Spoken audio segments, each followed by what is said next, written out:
Welcome, welcome, welcome, all of y'all, to the first ever episode of Full Send into Adulthood, the podcast with me, Cielle Amundsen, Dr. C, Big Sister Almighty. Anyways, there's a lot of names that I've gone by, but this has been a long time coming, and I am so freaking excited to be with y'all. What a gift it is. So if you are here, thank you. If I forget to thank you at the end of the episode, I am just so grateful that you are here with me today. And what are we doing today? Today, on this episode, I really want to introduce what the podcast is about, why this podcast, what to expect, if anything, and who I am, so that we can start to build this thing called trust in the relationship that I hope will continue to grow. For those of you who don't know me yet, this is the beginning, I hope, of a long-time relationship with y'all. And for those of you who do know me, let this be a continuation. Oh gosh, my heart is fluttering and it's so full and I just want to squeal and hug you all. So again, thank you so much for being here.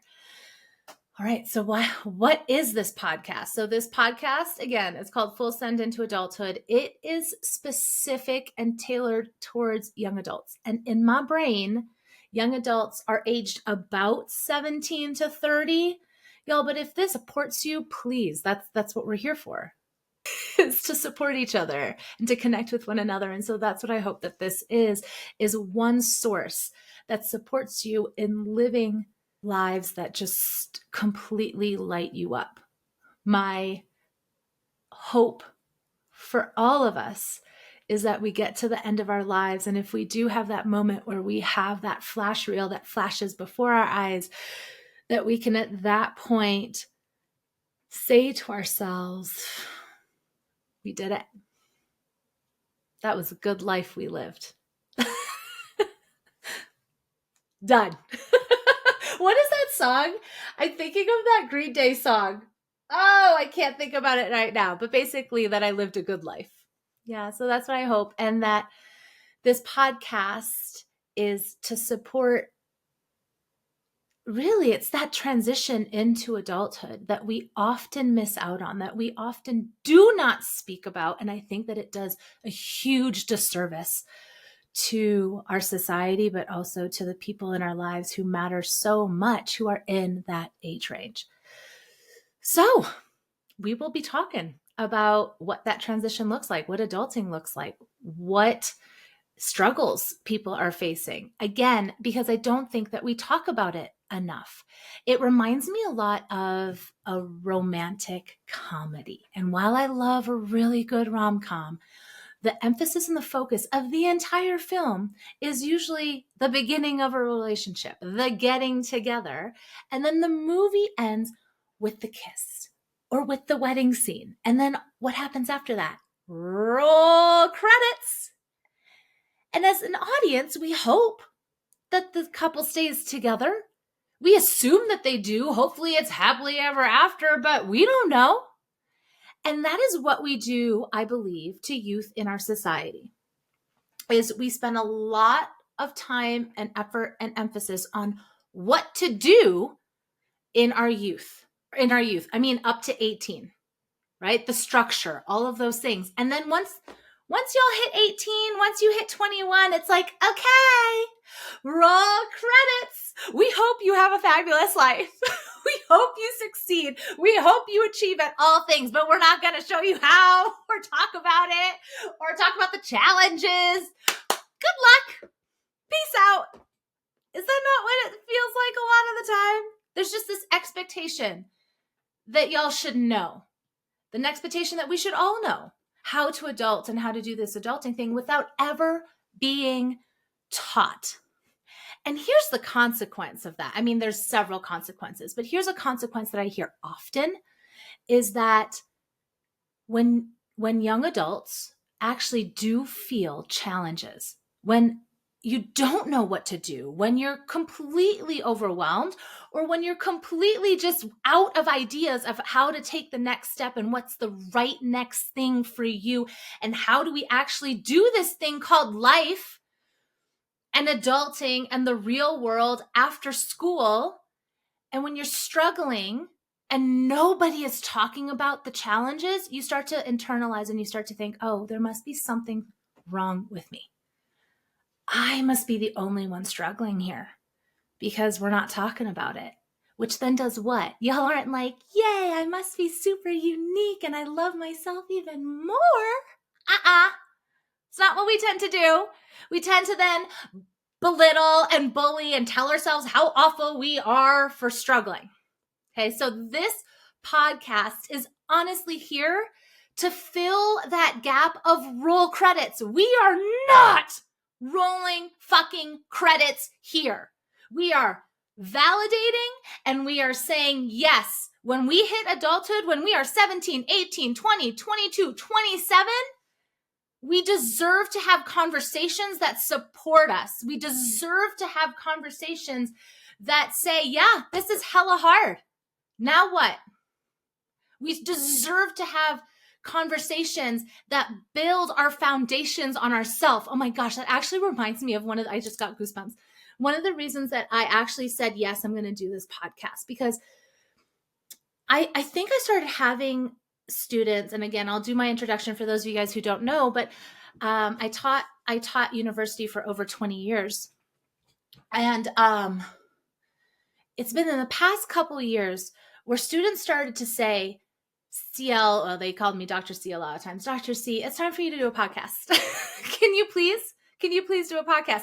Now, I knew at that point that I wasn't ready, but sometime I believe in the fall of last year, I was driving and I was like, all right, I'm feeling like I should do this podcast now, but why am I going to do this podcast? Is this really now? Is it not? Is this where I'm going? I still have those doubts, y'all. Welcome to adulting, by the way. So I was asking myself those questions in the car, and the song The Bones by Maren Morris came on. And I was so overwhelmed by this feeling, because there's the words that go, when the bones are good, the rest don't matter, right? And then it's like, the house don't fall when the bones are good. Oh, there's the part about the crack in the foundation. Oh, I want to talk about that real quick. But it's like, the house don't fall when the bones are good.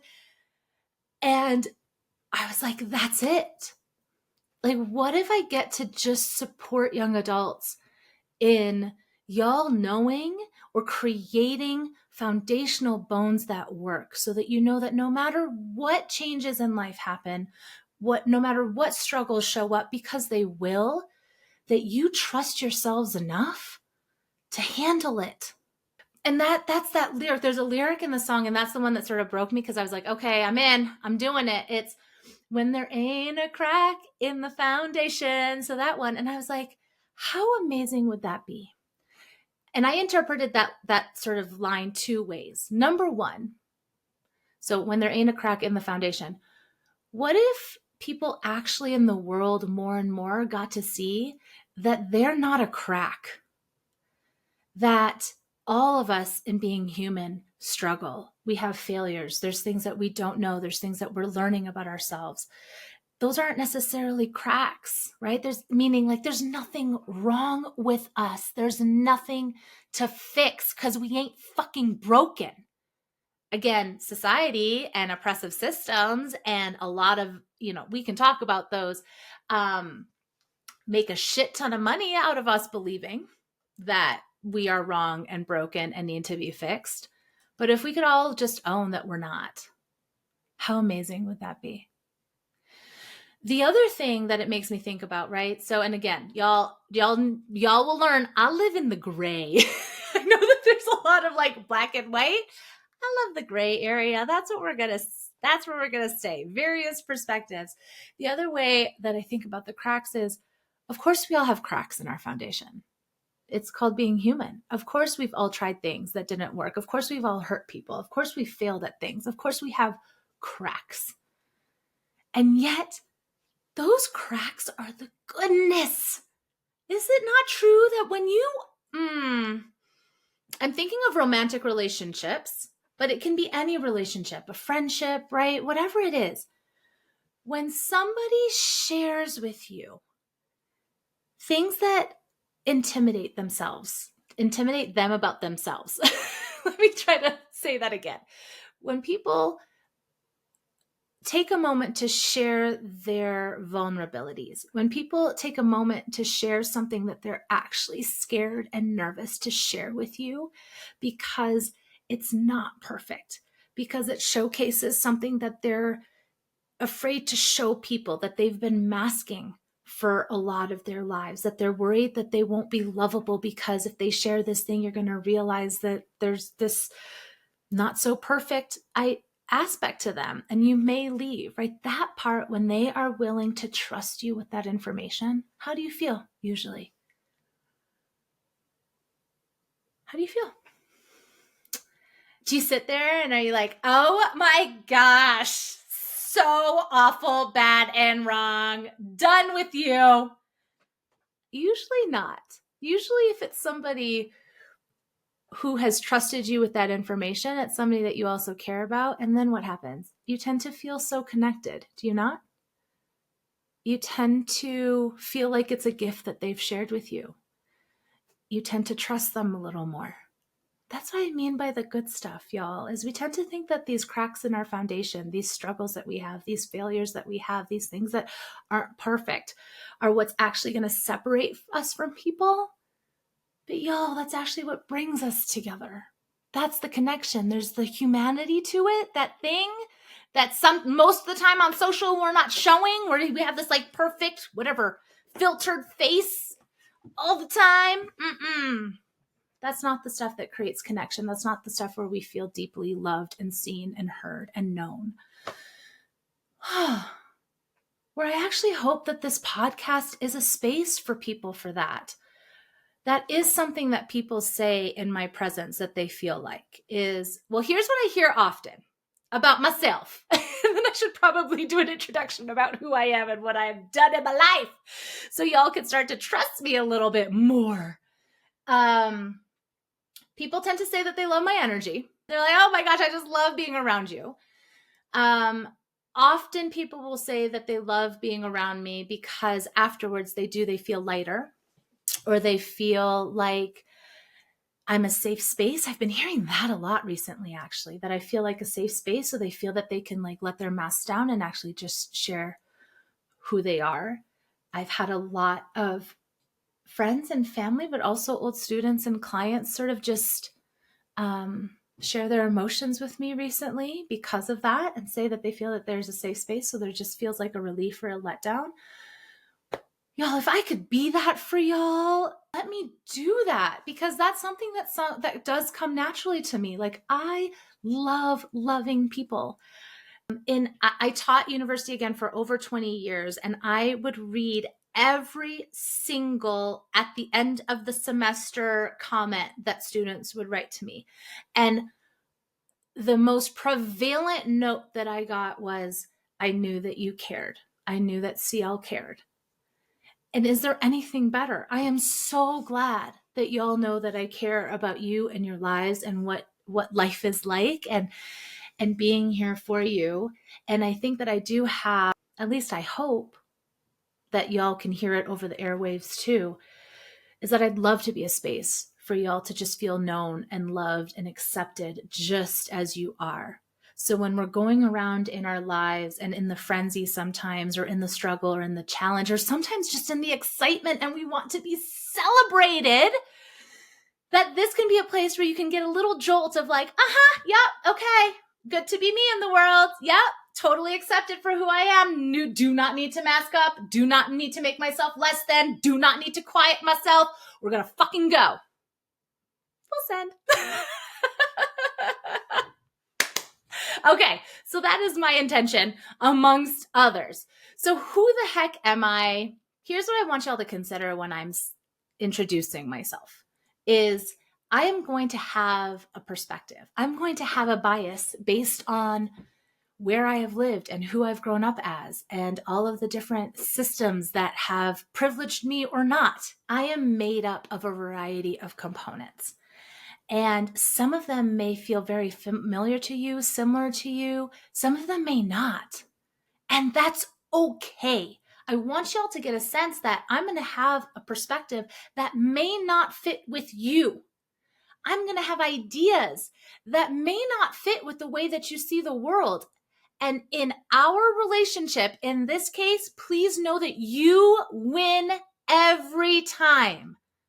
We are so used to discounting ourselves and asking for advice from other people and giving power, abdicating, how about that? Abdicating our power to other people because society has said that they know us better than we know us. I don't believe that. Okay, so let's be real clear about that. I do not believe that. I believe that you know yourself best of all.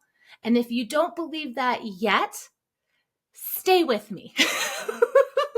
Let's build that trust and that confidence in yourself, because nobody is going to care about you as much as you care about you and your needs and your desires and your goals. Nobody knows your needs and your goals and your desires as much as you do. So please don't abdicate any power to me. I'm going to say some things, and if they resonate with you and they have you feel lighter and they have you feel seen and known and being able to make whatever next steps totally light you up, awesome. And if you're like, ooh, Cielle, that one, not so much. Okay, permission to just freaking let it go and trust yourself here and be like, that just does not fit me, and that's okay.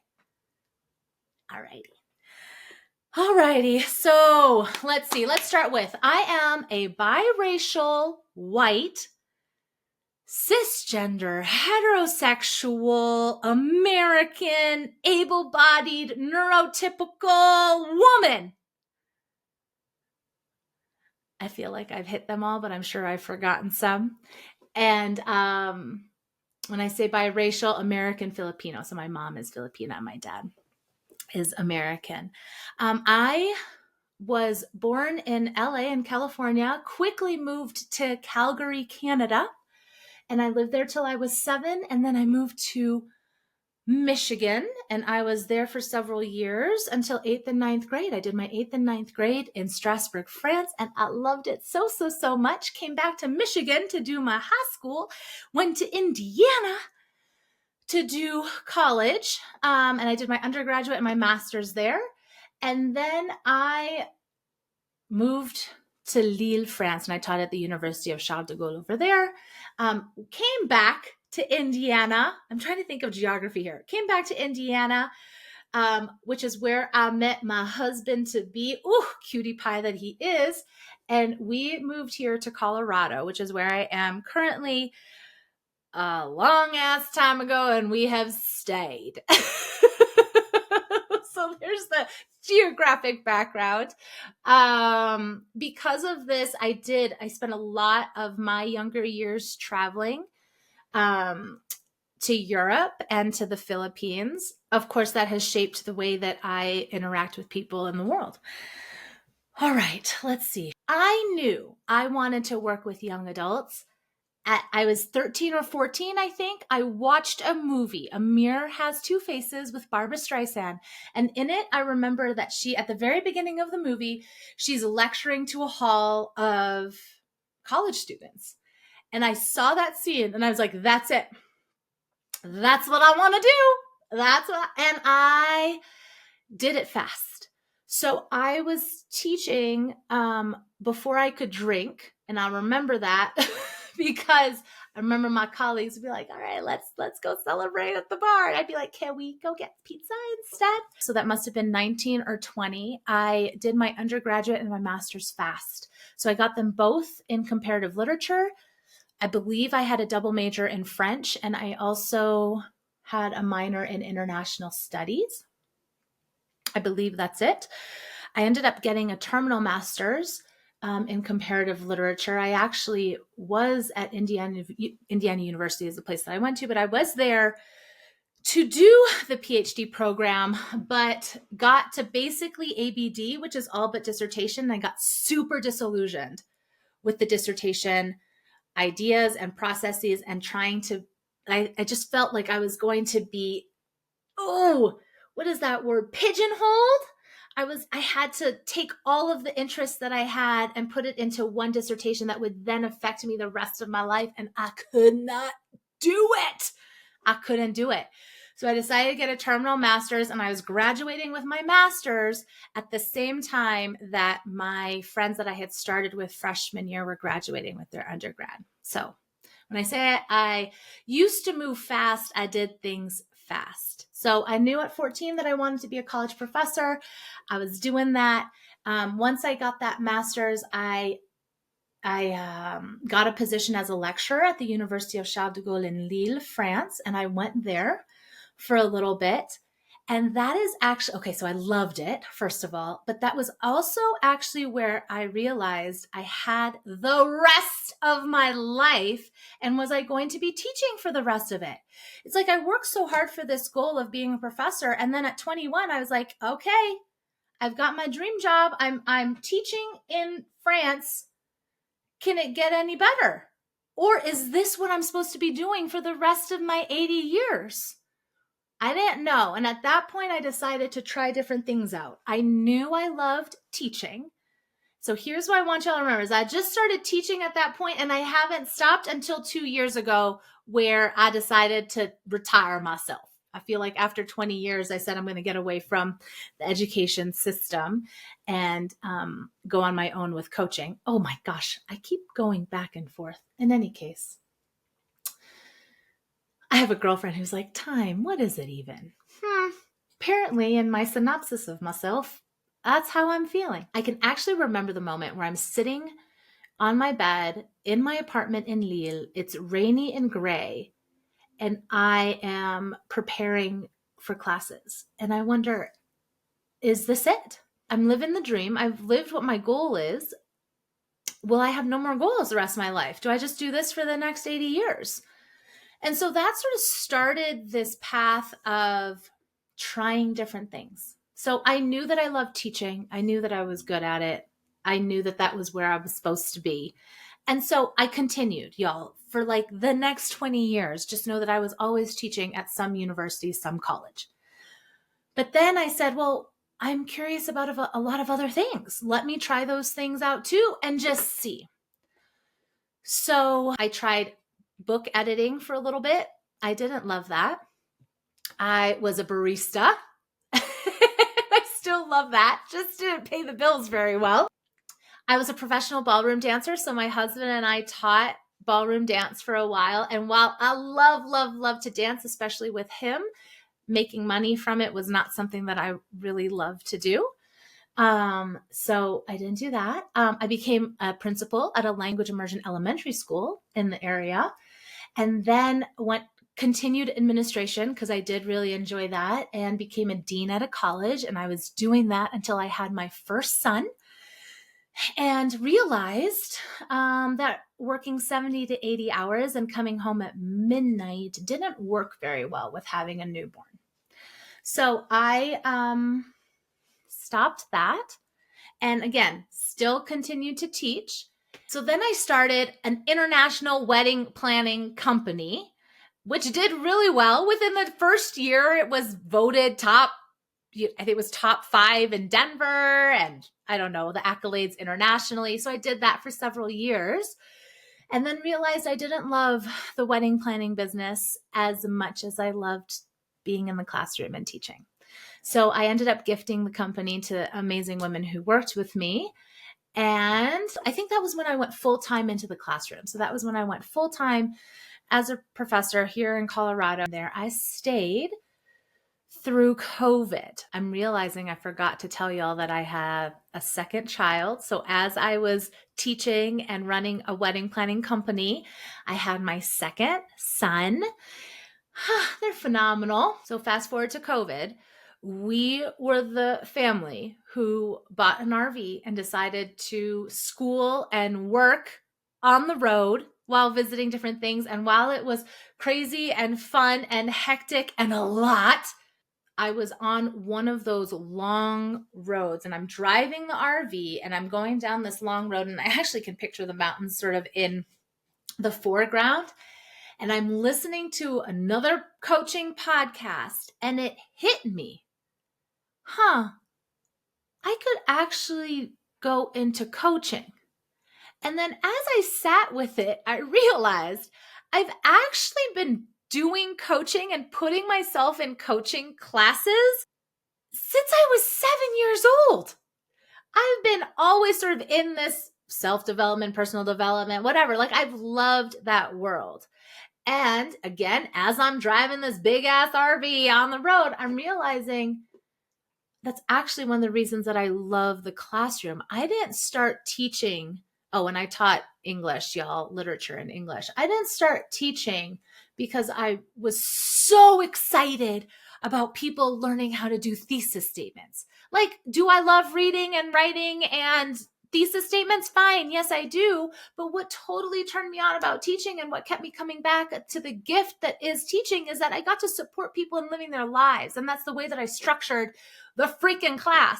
And it actually showed up. Hold on. I have a text from somebody who actually said, I wonder if I can get to it. All right. So I actually found something that a previous student wrote, and he messaged me and said, I felt every time I left your class, I learned something about life, not just how to write a paper.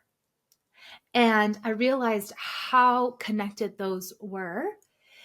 And so that was the first time that I really thought, maybe coaching can be a thing. Maybe I can sort of morph. And at that point, I didn't know if I was going to continue to teach in the classroom or just do coaching.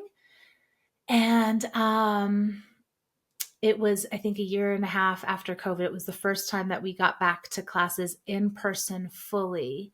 And I stepped foot on that campus after taking the light rail. And I realized that I felt really complete with teaching and that I was ready to go fully into coaching. And so that's what I've done. So the past couple of years, I have been a coach, not necessarily just for young adults. That has been a transition for me, trying to figure out sort of whatever this niche thing is that people talk about.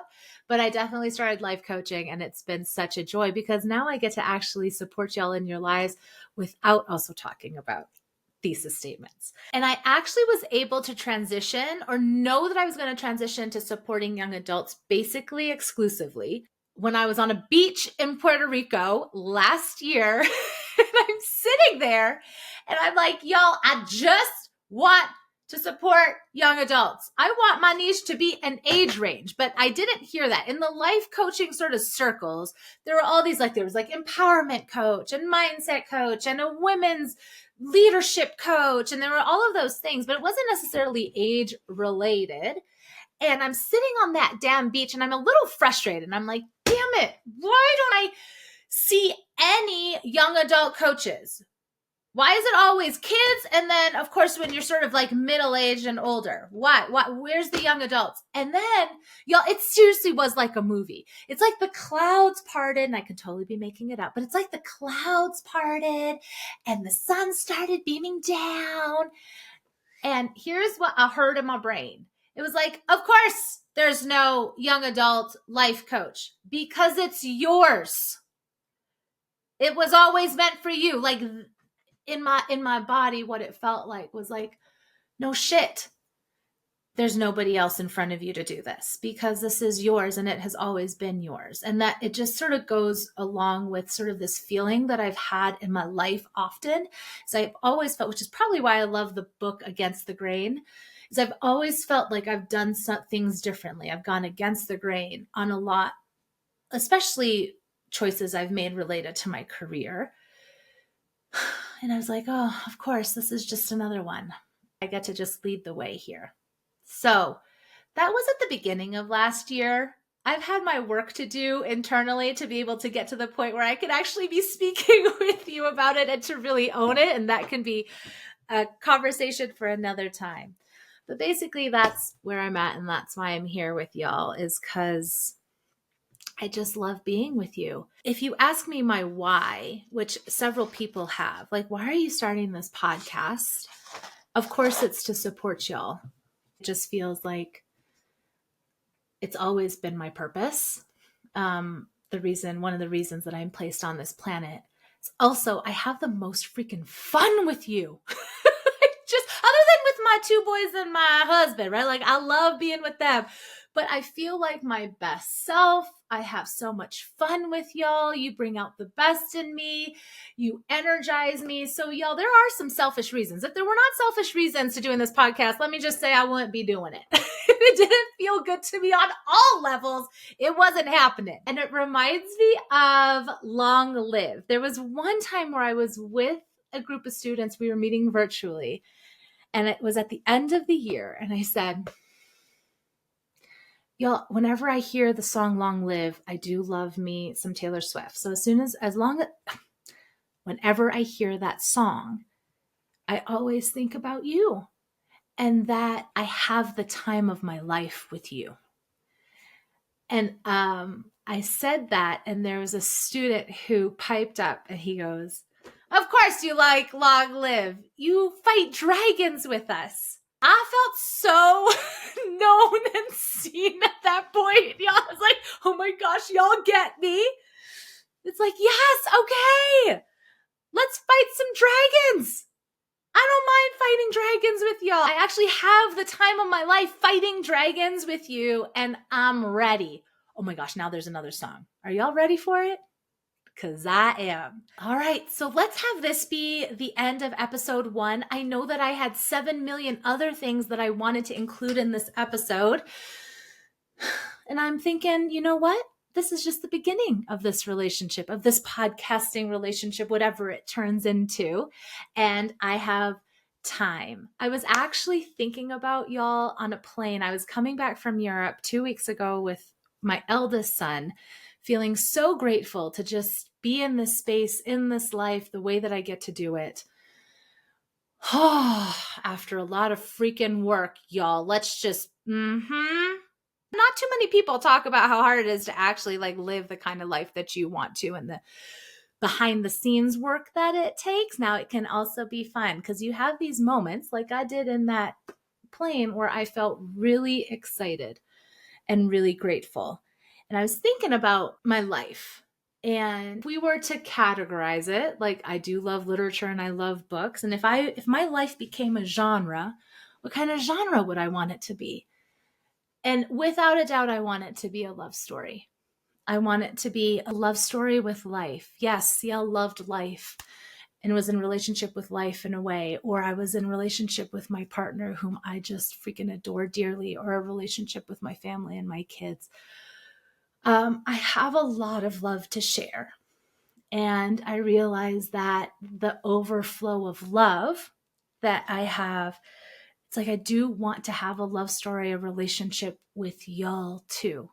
And I don't know what this relationship is going to turn into.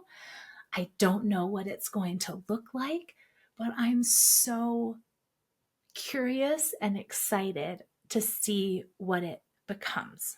So I guess that's it in a nutshell. I'm sort of blanking on all of the things that I said in this episode, but I'm going to trust that it's enough, because that has been on a very personal level. If you're wondering how I'm celebrating myself and doing this podcast and how I'm stepping up, it's been a lot of work related to, first of all, trusting that I am valuable and have value no matter what. Trusting that I can say my truth, that I can speak my truth out loud to the world, and that I'm worthy enough to do that. And trusting myself. Trusting that I'm here for a reason, trusting that I'm saying the things that matter to y'all that may land. Just a lot of trust.